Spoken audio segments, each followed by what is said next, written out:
पुस्तक पढ्दै गर्दाखेरि मेरो आफ्नै पुस्तक ख्रिस्टको सुन्दरतामा हुर्कन पुस्तक पढ्दै गर्दाखेरि मलाई मजा लागेको कुरा चाहिँ के भन्दाखेरि आफ्नै पुस्तकबाट मैले शिक्षा पाएको कुरा चाहिँ तुलनात्मक विचारले मानिसको जीवनमा जहिले पनि असन्तुष्टि पैदा गर्छ।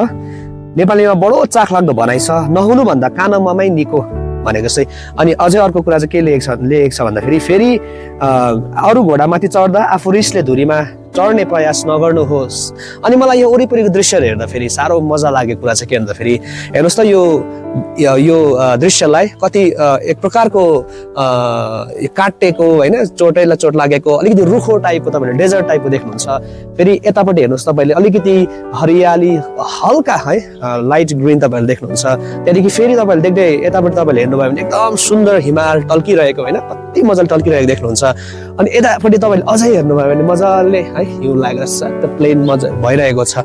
तर यो कुराहरूबाट हामी के सिक्छौँ भन्दाखेरि प्रकृतिबाट पनि यिनीहरूले एकअर्कामा तुलना आफ्नो लाइफलाई कसैसँग तुलना गरेको छैन। त्यो अलिकति रुखो हिमालले यताको अलिकति हरियालीसँग तुलना गरेको देख्दैनौँ, कराएको देख्दैनौँ, चिच्चाको देख्दैनौँ। यताकोपट्टिको सुन्दर हिमाल बिहानै टल्किरहेको हिमालले कहिले पनि म तिमीहरूभन्दा सुन्दर छु भनेर भनिरहेको देख्दैनौँ। तर मानिस जाति चाहिँ हामी के भएको है, हाम्रो जीवन चाहिँ हामी चाहिँ अरूसँग तुलना गर्छौँ।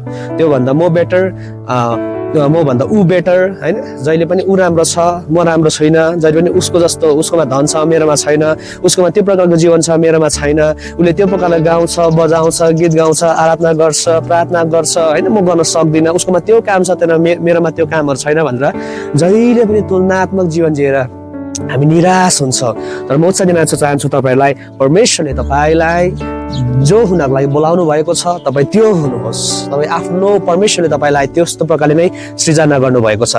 अनि तुलनात्मक जीवन जिउँदाखेरि चाहिँ हामी कहिले पनि सन्तुष्टि जीवन जिउन नसक्दो रहेछ। म उचालेन चाहन्छु तपाईँको हात खुट्टा सलामत छ, शरीरमा केही रोग लागेको छैन, बारम्बार अस्पताल धाउन परेको छैन, श्वास फेरिरहनु भएको छ, आँखा राम्रै देख्नुहुन्छ, भोक तिर्खा निन्द्रा राम्रै लाग्दैछ, बोल्न सक्नुहुन्छ, हिँड्न सक्नुहुन्छ है, आज काम गर्न सक्नुहुन्छ। यी सबै कुराको लागि परमेश्वरलाई धन्यवाद दिनुहोस् र परमेश्वरले तपाईलाई सबैलाई आशिष दिउन्। जय मसीह।